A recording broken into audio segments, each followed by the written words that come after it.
Have you ever wondered whether the problems in the world today would exist if we had deeper connection to ourselves, others, and the environment and acted from that place? Welcome to the Conscious Action Podcast with your hosts Brian Berneman and Kayla Greenville, who believe that connection is the key to taking conscious action as individuals and creating a better world. We are here to raise awareness and inspire meaningful action by sharing stories, knowledge, and conversations with thought leaders and change makers. From sustainability to well-being and everything related to conscious living, our mission is to empower you to be the change that you want to see in the world. Welcome to a new episode of the Conscious Action Podcast. I'm your host, Brian, and for this episode, I have the pleasure of being together with a very good friend of mine, business partner as well, Cameron Tukapua. And first of all, Cameron, thank you so much for being here with me and to be able to share with everyone that is listening a little bit of your story. Saying that, as I thank you once again for being here, can you introduce yourself to everyone that is listening, telling them a little bit about you? Sure. Kia ora, everybody. So my name is Cameron, and that's actually my original family name, which I took when my dad passed away. So I really identify with the line of the Camerons and my early life, which was really nature inspired. So I grew up on a farm in the middle of the South Island of New Zealand, and being connected to nature and keeping things simple has been really important for me across my lifetime. And when Dad died, I had a really complex life. I was running an acupuncture college at the time, and it was a really busy, big role. I was the director of the college. There were about 70 students and staff. We had 200 patients a week coming to our clinic. So I had this really big job with lots of people I was responsible for. And when he died, I just had this overwhelming grief. And my response was, okay, everybody call me Cameron. So that was my family name. And I was like, what? But anyway, they did it. And that was sort of a phase in my life which I'd call an awakening to recognizing our wholeness. Something about Dad's death brought me sharply into recognizing how whole and beautiful we are. And at that point, I sort of moved my healing focus away from focusing on what's wrong, which is what I've been trained to do for the first 20 years of my practice. As a Chinese Medicine Practitioner, I trained in acupuncture, started when I was 21. And a big part of that training was orienting around what's wrong and learning to identify disease patterns and label them and name them and zero in on the detail of them. And something about Dad's death awoke in me just this absolute commitment to focus far more on what's right with us. And I guess that's a theme that shaped the second half of my life for sure. And my early part of my life, first 20 years or so, was definitely significantly influenced by having high sensitivity levels. So for me, I was always the kid that was, very excitable. And I found it difficulty sleeping if I got overstimulated. And I needed a lot of physical exercise. It was a way that I kind of calmed and soothed my energy. And I was also, quite troubled mentally because there was some illness in my family. And so I spent a lot of the first few years of my life spending time visiting hospitals and around people who weren't well, who were very unwell, and freaked me out a lot, actually. I thought, no, I don't want to go down that track.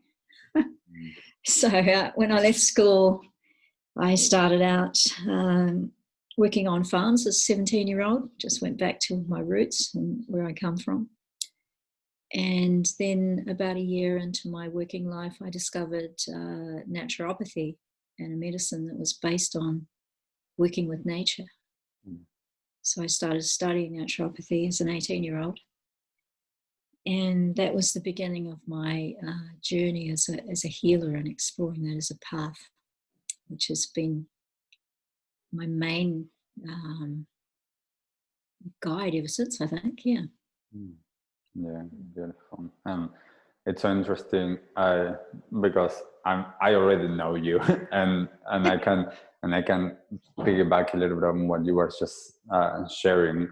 And one of the things that I find so interesting is how, and perhaps if you can elaborate a little bit more on this, on how understanding this from a childhood of living with mental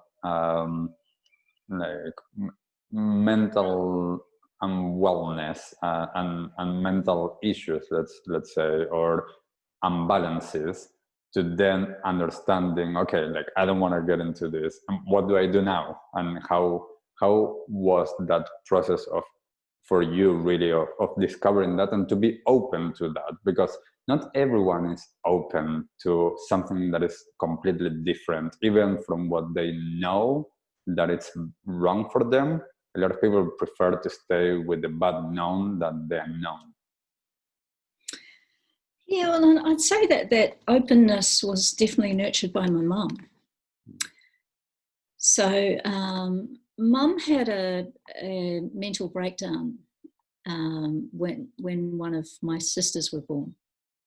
And I've come to understand that as a practitioner, that she had a loss, she had a weakness of blood. So in Chinese medicine, we recognize that blood is the root for the mind. So it's the anchor for our awareness, which is why, if you don't eat well and if you don't eat regularly, your mind can become very spacey.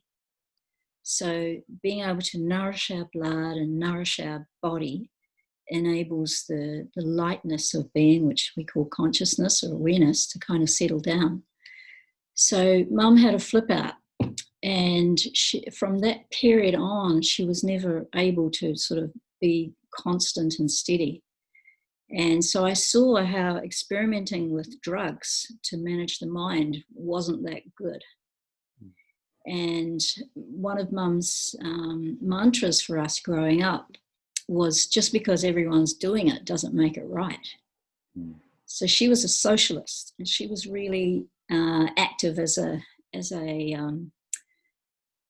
person who would, respond to issues. So she'd write letters to the editor, and she'd go to the meetings of the politicians when they came to town, and she'd ask questions, so hard questions rather. So she's a very intelligent being. And what I now know from, a lifetime of looking into this is that most of the people who are affected by mental illness, they're very intelligent people. They're also very highly sensitive people. And they are often not able to steer and manage their own minds because of an event that's got them into trouble, and they've had a freak out and they've never been able to come back to neutral. And then also if there's been medications thrown in there, that can make it doubly hard. So what I now believe is that a lot of the mental problems people are experiencing in the world today has been people tuning in to, hey, the world's out of order. So a lot of people your age, Brian, who are, managing the high anxiety levels and maybe taking medicines and heading off to yoga and stuff like that, they're recognizing the world's been out of order. So the world's been out of order for quite a long time, and I've watched that develop in my lifetime. So I was raised in the 60s and 70s, the consciousness movements were starting then.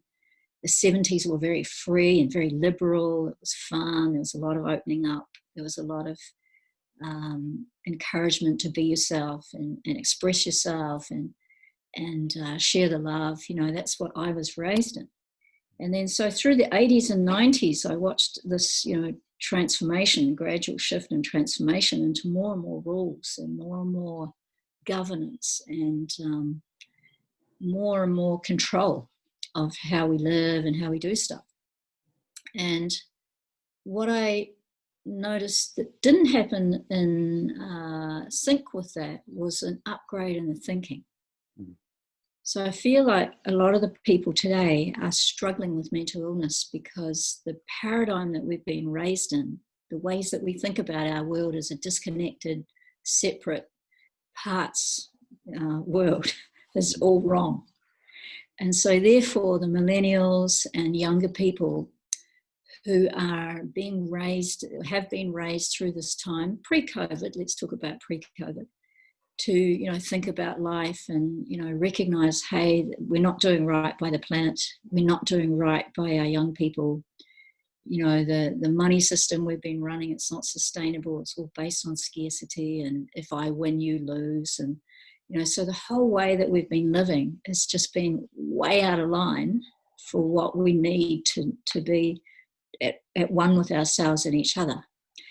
So my belief is that the whole mental crisis that we're in now is a response to that. It's not the problem, it's just the barometer. So lots of people have been going crazy because they've been sensing, hey, this isn't right. So right now, I feel with the COVID interruption, what we know from quantum science, which has been telling us for 75 years, we've had the evidence that we live in an interactive universe and all things are connected. So we know from quantum science that COVID has come because we're creating an interruption in the pattern.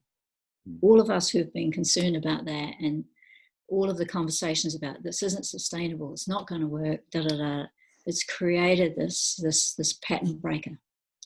The COVID's the pattern breaker. And what is COVID insisting that we do? It's insisting we slow down, we stop flying around, we start living regionally, we go inside. We have to be at one with the lives we've set up for ourselves. And the gift of that is we get to see what we've set up. So, if we're happy with our setup, then, we're finding this time as like a wonderful opportunity for reset. And I honestly believe that is enabling us, if we choose, to make a radical jump into a new way of thinking and recognition of how connected we are, and to be able to step very quickly into new ways of connecting and relating that bring us more into the truth of who we are at heart, and start living from that place. Yes. Because our paradigm to date has been set up by the mind and the management style thinking, which is very spotlight and focus. And the focus has been on money. The focus has been on greed. The focus has been on an old paradigm. It doesn't fit with what we need now. And I'm really excited about this time because I feel like the young people who are turned on and switched on, they can progress change very fast through spreading via, internet and online and all the rest of it. And, people are ready for something new. And it's like, well, let's start with getting connected. Yes. Yeah. And I think that, and this is something that, as you just mentioned, that this time, with all of its challenges, of course, but it's such a huge opportunity. I see that. I see how with a lot of people it's enabling this shift. And it's up to all of us to decide whether we are getting on that train or whether we want to stay on what the status quo is. But being able to create that space, it was one of the things that these times actually are bringing us, to be able to actually, as you were just saying, go in and see, am I actually living the life that I want to be living? Am I with the right people, with the right environment, in the right place, doing the right job for me and not what society tells me, and to reshape what success in life means, as you were just saying, money and all of this greed, that might not be what we actually need. And it has been something that for a long time it was that. So how can we create that shift now? And I think that for a lot of people, and this is something that I would love to go a little bit deeper into now, is there's different pathways for this. Yeah. And I would love for you to share a little bit of your pathways, tying in that with how did you get started? That you just mentioned you found naturopathy and the natural healing. How did you get into Chinese medicine, and how is that perhaps a pathway that people can use during these times? Okay, well, for me, as with most of the big changes in my life, they've been sudden and overnight. So I went to a party on Saturday night in the community where I was living in Hippieville up behind Brisbane. I reconnected with a partner, and him and I were living in a water tank in the rainforest. I was a total hippie then and now, probably still, but... And anyway, I went to this film evening on saving the Daintree Forest. So it was a conservation evening. Went to that, met some people at the hall, and they said, oh, we're having a party. Why don't you come down? So I went down to their house, and we partied all night, and we danced, and I had so much fun there. And one of the women that I met at the hall, she said to me, look, I do acupuncture, and tomorrow we're having an open day at our college. Why don't you come along? Just turn that phone off. Find out what all this is about. Hear what Chinese medicine is about. I said, oh, okay, whatever. Yeah, sounds good. So off I went, not knowing anything about Chinese medicine. And went down there, and as soon as I walked into this space, I thought, oh wow, this is an interesting gathering, and it was actually the orientation day to the full-time training. And I sat down, and straight away I was introduced to this idea that we live in three worlds. So we live in the world of earth, which corresponds, to our body and the material things of earth, our homes and our cities, and the world of nature. And then we have an upper world, which corresponds to the ancestor spirits, so the people that have died and passed over, and all their memories and all their learnings and all knowledge and wisdom that's sort of up there in the sky that we access with our minds. And then we have a middle world that we open to through the heart. So in the middle world, we have the world of relationships and connection and engagement with others, and the world of humanity and community and all of that. And I really loved this notion that I belong to the earth, because that was really natural to me as coming from the farm. Like I knew that the way of earth influences who I am. We had to live by the seasons on the farm in order to have good crops and, look after the stock and so forth. So, the idea of living by nature was very natural to me, and to stay grounded and connected to nature felt good to me, because I always felt more peaceful in nature. Because remember, I had this, full-on nervous system that was zinging all the time. And then the idea that consciousness is this unlimited field of energy above us that we can plug into when we know how, and access all knowing and all intelligence that's ever been. I love that idea. So straight away I was just hooked into the philosophy of Chinese medicine, because it gives us very, very simple ways of seeing who we are in the world and understanding that body, mind, spirit relationship.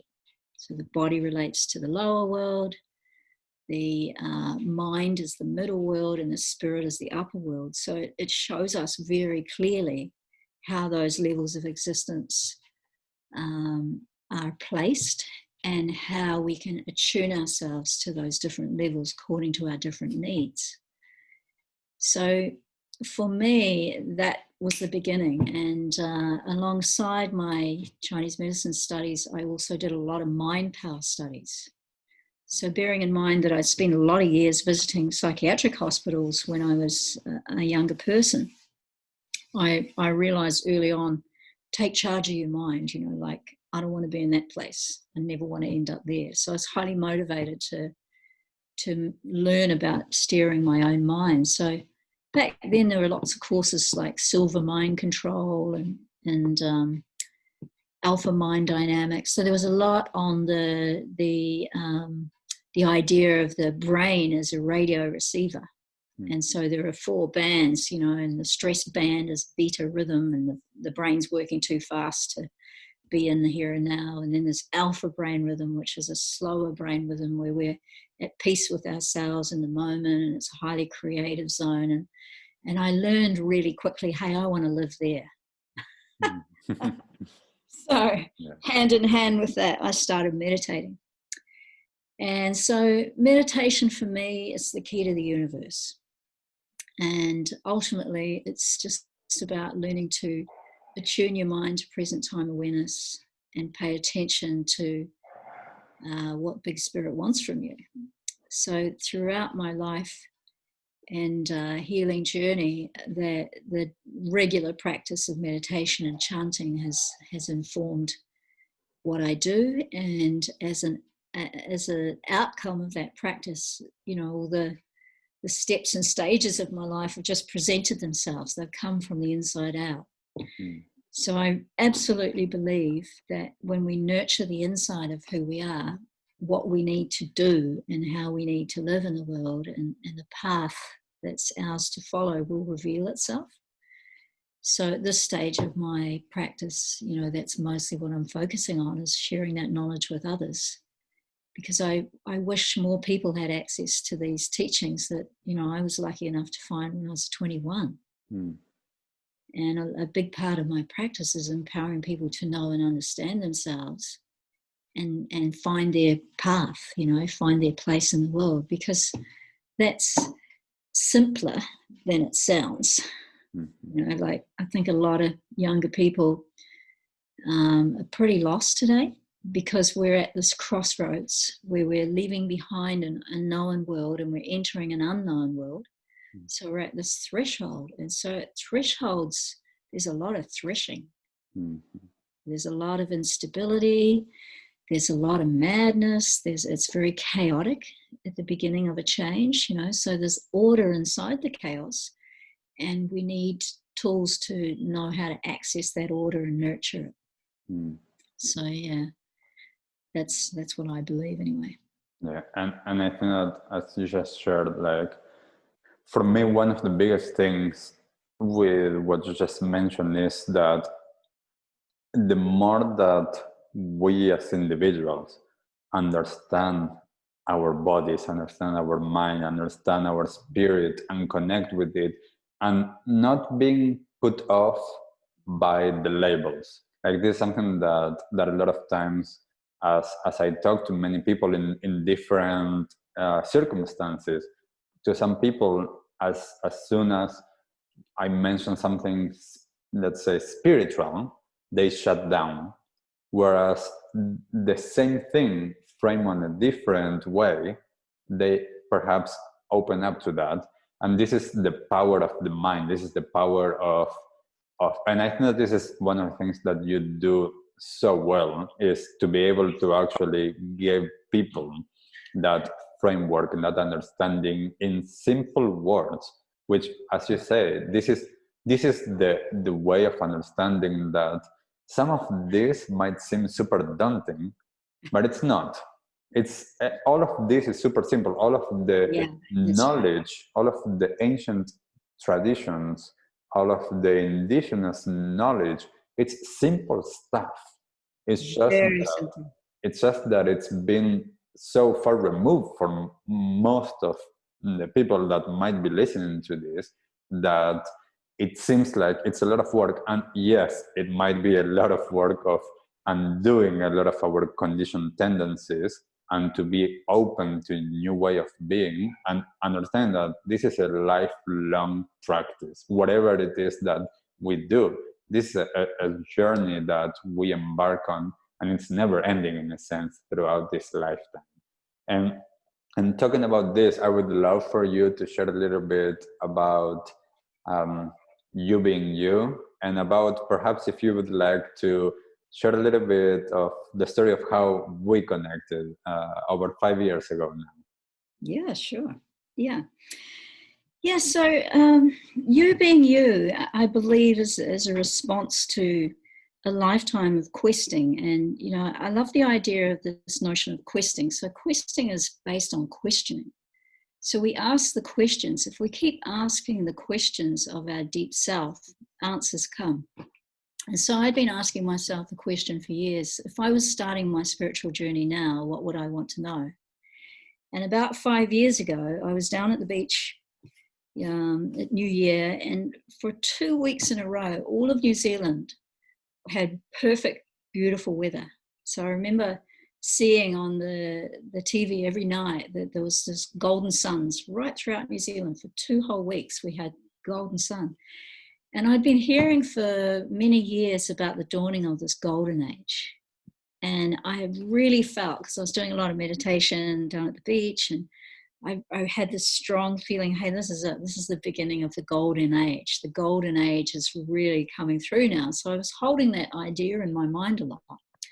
And one day I was down there and I just got this download of teachings. You know, I got this download of pathways and steps on these pathways that I would use to introduce people to spiritual teachings that are really practical, really simple, very user-friendly, and address all the levels of our being, you know, both physical, mental, emotional, and spiritual.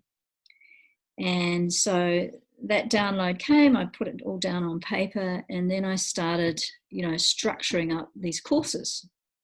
And the first one was this notion of, you know, what you don't learn at school. It's like, you know, we learn all the stuff at school. We learn English and maths and science and geography and, you know, computer stuff or whatever. And yet we don't learn anything about our body and being. We don't learn that we're made up of layers of energy, that we've got a physical body, we've got a mental body, we've got a spirit. So we don't learn this stuff. So I thought, oh, well, people need to start with that, you know, like learn about who you are as an energy being. Because here's the thing, we've known for 75 years through science that life is energy. So there's two things there, so that we are, as individuals, unique and original. No one else can be Brian Berneman. No one else is going to have Brian Berneman's look, Brian Berneman's voice, Brian Berneman's heart, Brian Berneman's energy. It's unique to you. So you're unique and original. At the same time, you're connected to a whole system of energies that's interconnected. So you're connected to the people that you are around you. You're connected to Mother Earth. You know, this notion of the three worlds. You're connected to your ancestors and the people in your lineage that have passed before you.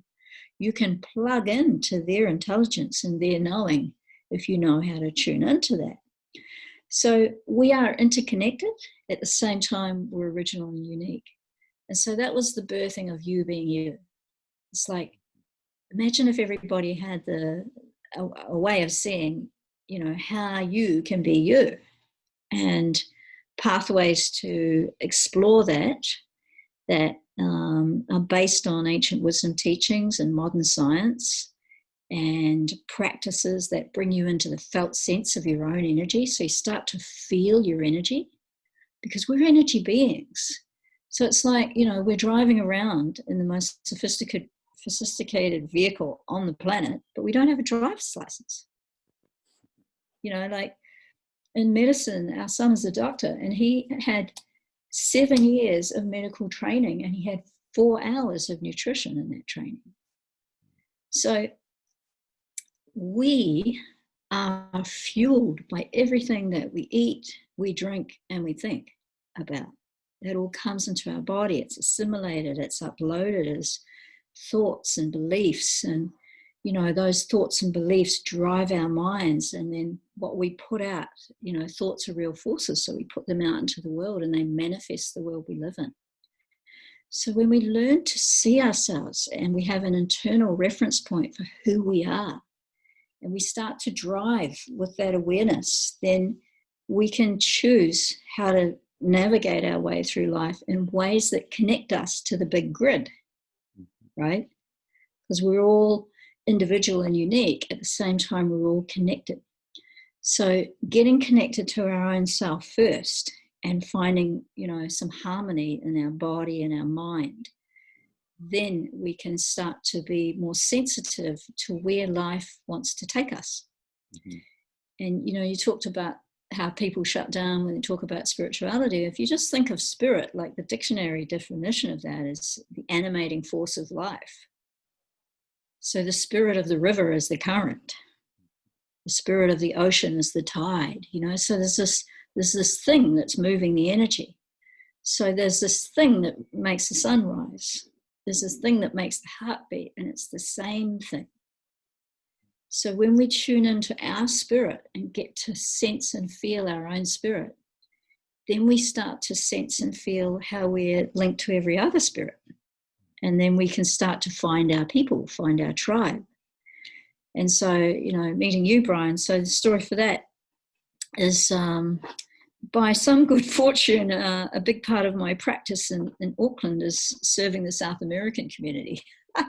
So one of the guys that came to see me, he found me online. His name is Gabi.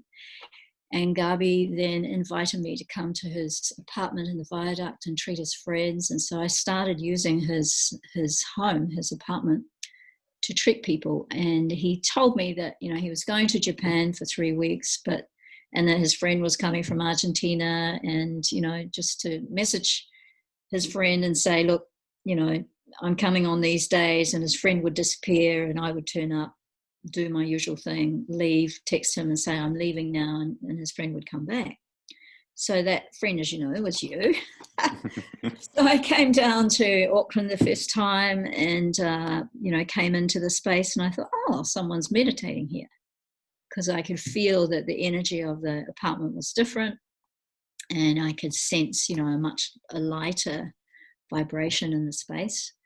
So I thought, oh, that's nice. And then the next week when I returned, I could feel a very big difference in the apartment. So I knew that someone powerful was doing energy work in that space. So I rang Brian and said, hey, Cameron, blah, blah. And we arranged to meet for dinner the next day, I think, or that day or something.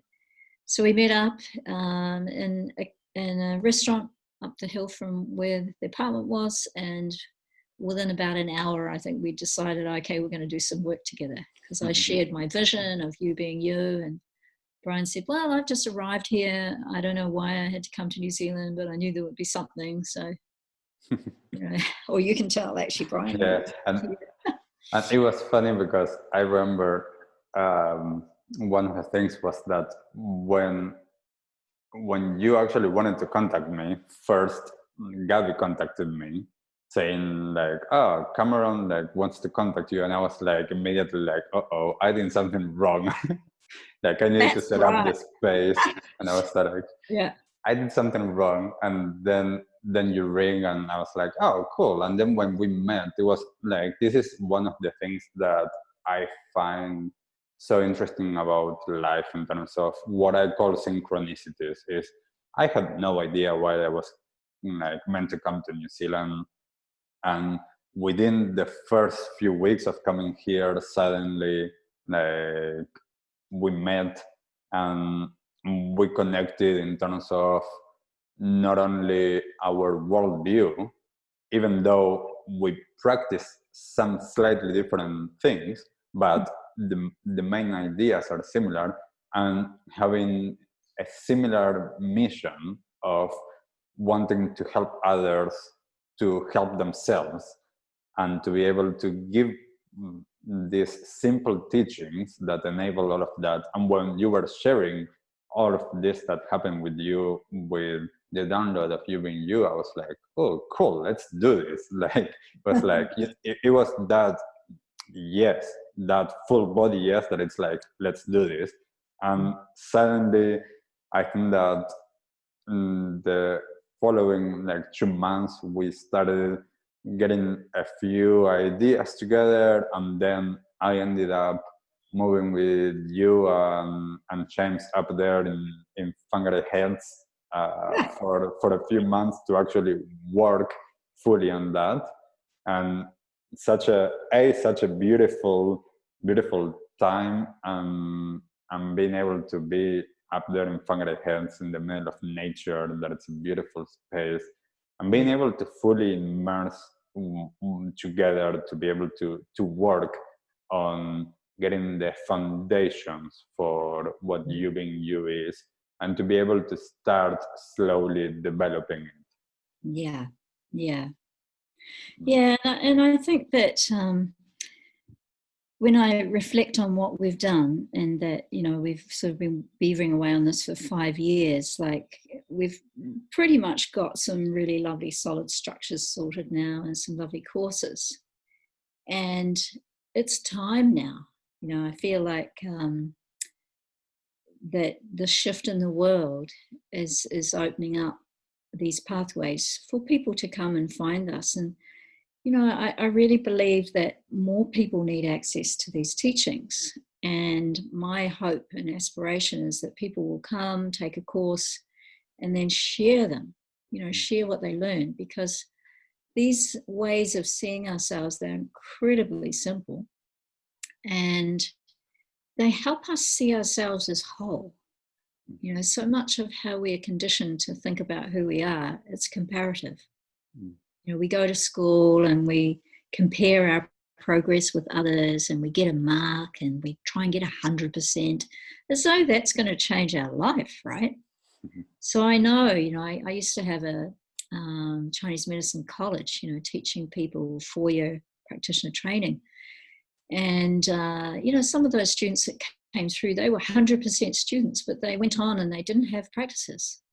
Some of them, you know, struggled all the way through it and finished college, and bang, they just, you know, immediately got into having thriving little practices. So we're so conditioned to compare ourselves to others. And you know, as a person I'm going to be 60 next year, and I really would love everybody who's 20 and 30 and 40 to know, don't compare yourself. Like, you're unique, you're special, you have everything that you need to have the richest, fullest, most, you know, enjoyable, enriching, expansive life. You have it inside you. And you have what you know, what you need to unfold all of that potential. It's inside you. It's like you're born as a seed, and learning how to nourish the essence of who you are, that will unfold, and you'll find yourself in the garden where you're meant to bloom. Yes. So I really feel that these kinds of teachings are easy to share.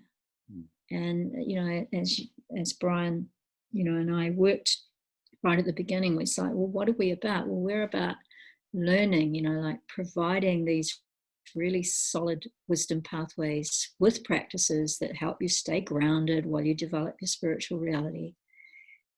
And then you learn about that, you connect to yourself, you have something that you can connect with others. So here's the thing, like, we all know instinctively that the heart is the true ruler of our lives, and we all want to be loved, and we all want loving, close, real, genuine, authentic, truthful relationships. And yet, how many of us have them? You know, and why is that so hard? And I think one of the reasons it's so hard is we don't have the language for the heart. Yeah. We don't have the language for how to have, you know, truth with ourselves and each other, and it's not modeled for us. So my feeling around that is these teachings, they are learnings, but they teach you to connect. And then when you connect, you can share. And then when you share, you heal. So people heal when they can see who they are, and they can put their lives in perspective, and they can, you know, reference their journey and join the dots. Like, I know that because I've treated hundreds and hundreds of people in the clinic. I've led hundreds of people on retreats and courses and trainings. And I know that it doesn't matter where people are from, whether you're from China or Australia or Venezuela or Iceland or Argentina or, you know, France, doesn't matter where you're from, everybody's got relationship issues. Right? And not many of us have a relationship guidebook or teachings on how to be true to ourselves, how to be honoring of each other, how to show respect, and how to commit, and how to be loyal to ourselves, to our truth, and to have those kinds of relationships with others. That's not shown to us how to do that. And what I know is that, when you have some reference points for who you are, when you have some reference points for how the heart works and how it communicates, and you have some practices for opening up the energy that feeds that vital part of who you are, then your own organic inside nature will start to come out, unfold and flower and start ruling your life. Yes. And I love what you just said, because, and of course we have talked many times about this in our workshops and on conversations that we've had, but understanding that place of the heart and understanding how to align and how to align our energy, how to align our mind and our heart, and also that part about us not needing to compare ourselves with others. This is huge. And understanding that we are unique, and that it's not only for our own benefit to understand our uniqueness and what are the gifts that we are bringing into the world, but also understanding that everybody else needs that. People need you to be you. People need Cameron to be Cameron. People need me to be Brian. They don't need me to be someone else. Because I am them preventing my gift into the world. So a lot of times understanding, as you were saying before, that interconnectedness that we have, that we are unique, but we are also connected to everyone, and how we actually connect from the heart to that. And I would love for you to share with us a small practice or some nugget of knowledge around the heart. Okay. So I'd invite you to think of the heart as the king or queen of your being. And right now, I'd like you to take your right hand and just place it on your heart. So in the middle of the chest, put your left hand on top of that. And if you're in a space where you're not driving or doing anything, just close your eyes, just gently close your eyes. And bring your attention to the feeling of the palm of your hand on the chest. So just notice the feeling of the palm of your hand on the chest. Notice the warmth of the palm of your hand. Notice the warmth of your chest. And then take a big deep breath. So take a big deep breath in. Big deep breath out.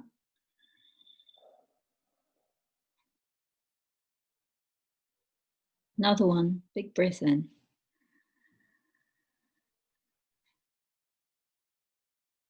Big breath out.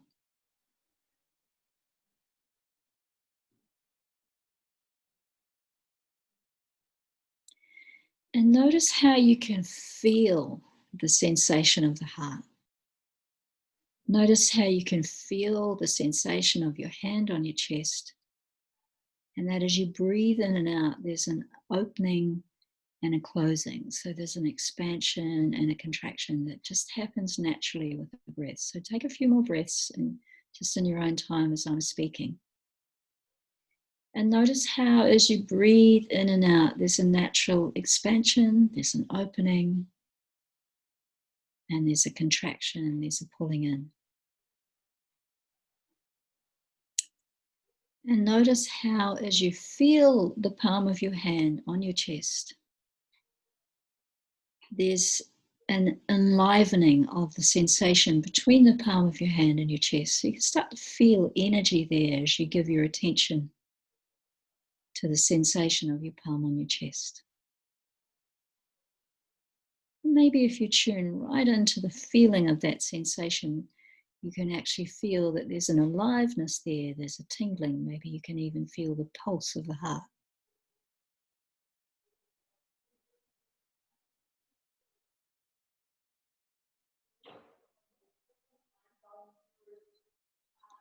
So bringing your awareness to that feeling of the palm of the hand on your chest, and noticing how the palm of the hand itself has energy, and that the energy from the palm of the hand spreads in the chest as you give your attention to the feeling of your hand on your chest.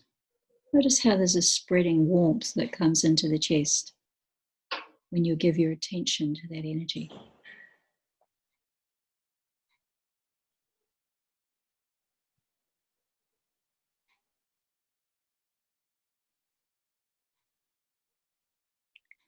And then let all that go for a moment. And then bring your awareness to the fact that there's a part of you that is doing all that noticing.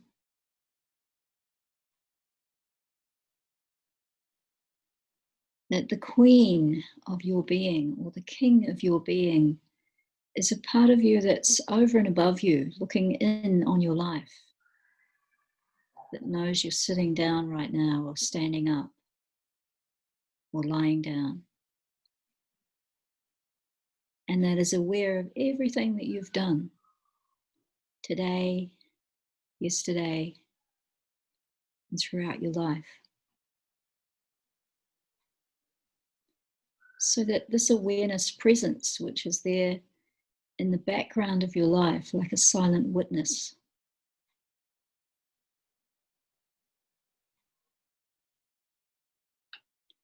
and that this silent witness wants the best for you. So she or he has been with you throughout your lifetime, from the time you're born right through till now, and has watched everything you've ever done without judgment.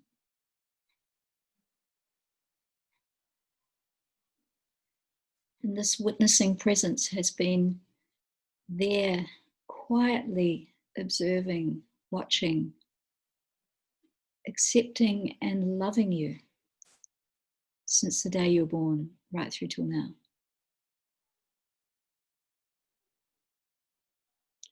And I want you to imagine just tuning in to the feeling of that quiet, unconditionally loving, kind presence there in the back of your life. And just asking him or her now, what's the most important thing you want to remember from this session this afternoon?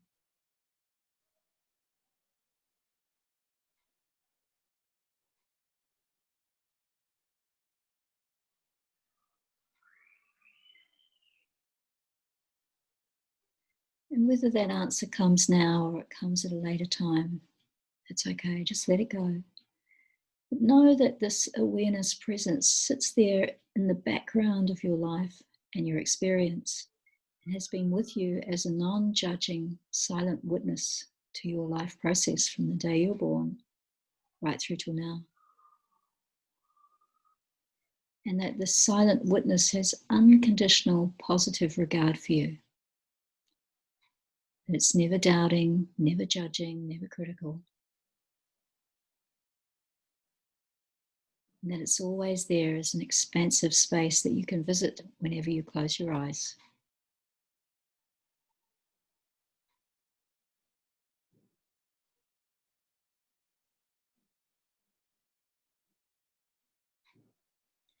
And once again, just bringing your awareness back to your hand and the feeling of your hand on your chest. Feeling of the warmth of your hand spreading across your chest. And giving your body just a little rub, just a little circular rub with your hands on your heart. And coming more and more into the felt sense of your physical body, your arms, your hands, your shoulders. Then rubbing the hands together.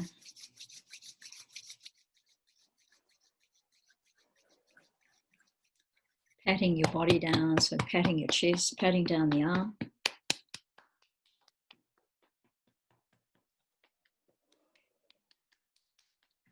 So bringing yourself down into body level. So what we're doing there is we're experiencing the 3 levels of this consciousness, right? So we started off just taking the hand, so the physical body is down there on the heart. It's feeling the sensation of the palm. So the heart extends itself into the hands and the fingers. The heart energy runs down the arm and into the hands and fingers. So when I put my awareness in the palm of my hand and put the palm of my hand in my chest, the mind, the head, the managing thinking mind is focusing on that sensation. So if I'm focusing on that felt sensation in the palm of my hand and on the feeling of my chest, the thinking of the mind is going to automatically settle down. So I'm bringing the mind in to the body. So that's the first part of that exercise. When we put the energy, the mind to the energy of the body, so we start to feel the warmth. We start to feel the spreading of the warmth. And we're taking the mind to the energy of the body. It's the powerful animating force that's moving through the body and moving the blood, moving the body fluids, moving the circulation. So there's the energy in the body. And then we sense back into the awareness, which is the heart's awareness. So we think of the heart as being like the light of the sky. So the light of the sky is part of the upper world. So the light of the sky and the light of the sun can see everywhere. The light of the sun spreads out across the landscape, so it can see everywhere. So the holistic view of our life, being able to see far out into the future, way back, being able to see how all the parts go together, that's ruled by the heart.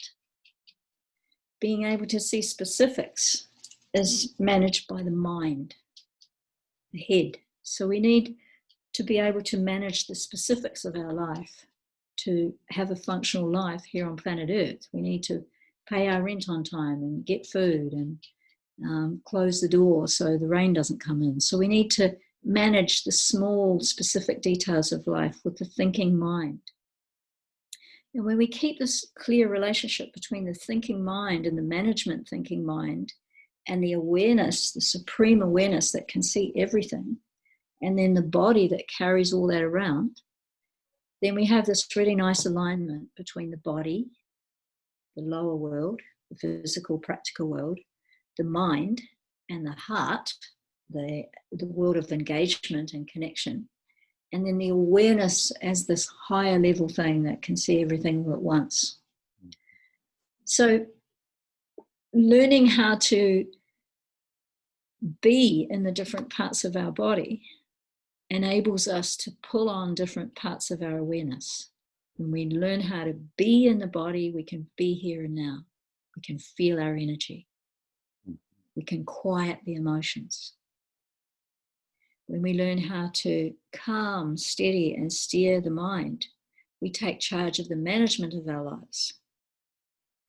And when we learn how to tune up and tune into the highest consciousness of our being, then we make ourselves available to what the big spirit of our life, that's invisible and intangible, wants from us. So then we're head, heart, and body aligned, and it's a very good feeling to have that alignment. Yeah. So when we're working with healing, that's ultimately what we're going for, or that's what I'm going for in a healing experience, in a healing retreat. And all our you being you pathways, the healing pathways. So to heal is to become whole, to become able to coexist in all those levels, and to be able to manage those levels according to the needs of our practical, grounded life. So one of the challenges of living a spiritual life is that people get too spacey and they just want to, goof off and meditate all the time and listen to music and chant, and they feel amazing when they've got their eyes shut and meditating by themselves or in a group. But then they go home and they can't relate to the person who's the closest to them.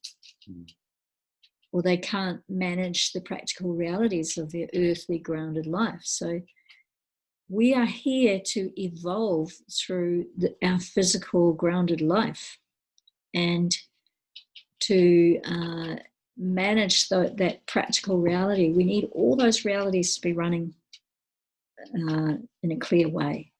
Yes. Yeah. Thank you for that practice. I love it, and I think that I've done it quite a lot of times already with you. and Yeah. and I'm just aware of time, and I know that we could be Yeah. talking here for five more years, as we've been doing Yeah. since we met. But just getting a little bit in towards the end of the conversation, I'm going to ask you a few of the questions that I ask on every episode. So, what is one resource that you would recommend to others? The Fourfold Way by Angelise Arian. Mm. Yeah, so Angelise is a cross-cultural anthropologist, and she spent her lifetime studying what do Indigenous people have in common. And she came up with the notion of 4 archetypes. So when we tune in to these archetypes, we can learn, engage more of our authentic self and serve the big spirit that's trying to come through us. Beautiful. Yeah, and through you telling me about Angelis, I have listened to her TED talk and seen a lot of things, and I find it's such a beautiful framework, and that you talk a lot about it. Beautiful. What is your one go-to tip that you'd like to share? Love yourself. See yourself as whole. Recognize that no matter how broken you are or how broken you feel, that deep down, the knowing of how to be in harmony with yourself and others is still there. And that you can nurture that to come back into a sense of well-being and wholeness, and the recognition that you are exactly where you're meant to be, with whoever you're meant to be with, and wherever you are is the entry point. Cool. Wonderful. What was your latest small act of kindness? My latest small act of kindness was ensuring that Brenda, who I live with, my wonderful housemate, that she has dry washing to go to work. So bringing washing in and putting it on the little thing and making sure the fire's turned up so that she comes home and it's all beautiful here. Cool. And one last one. What's the one thing that you wish the world knew? Language of the heart. And how to stay heart connected to ourselves and each other. Beautiful. And for everyone listening, I'm going to put in the comments of this episode some of the links so that you can follow Cameron's work, that you can go into the courses on You Being You. At the moment, if you're listening to this just now as this is coming out, Cameron is doing a few live webinars with her upcoming course on Nourishing Roots. And you can check out all of the different courses that are happening, and there will be some in-person work as well. And if you're listening, perhaps in a few months, there might be even more courses up in the platform. So I encourage everyone to go and check it out, youbeingyou.org, and see if any of the courses speak to you, and if you are resonating with any of them, to give yourself some simple language and framework for your awakening, your spiritual life, and connecting more, as Cameron was just saying, to your heart and all of the different aspects of yourself. So thank you so much, Cameron, for this time. As always, a pleasure talking with you and being able to share a little bit of your story and a little bit of wisdom that you have to share. And I look forward to keep on doing more of this. But thank you so much for taking the time. And for everyone that is listening, if you have anything that you would like to comment or ask, feel free to leave that in the comments. So thank you for listening to this. Thank you, Cameron, once more, and we'll see you in the next episode. Thank you, Brian. You're doing a really lovely job of this. Thank you very much for the opportunity to share and for all your wonderful work helping to share the truth teachings of the world. It's beautiful. Thank you. Thank you. Appreciate the opportunity. Thank you, everybody. Bye. What did you like the most about this episode? Take a moment to think about what change you can make in your life today. Share your conscious action on social media using #ConsciousAction and tagging @ConsciousActionNZ so we can celebrate your impact on the world and create a ripple effect. One easy action we would love for you to take right now is to share, like, and subscribe to this podcast. This will help us get these messages out into the world and inspire more people to take conscious action in their own lives, contributing to the better world we hope for.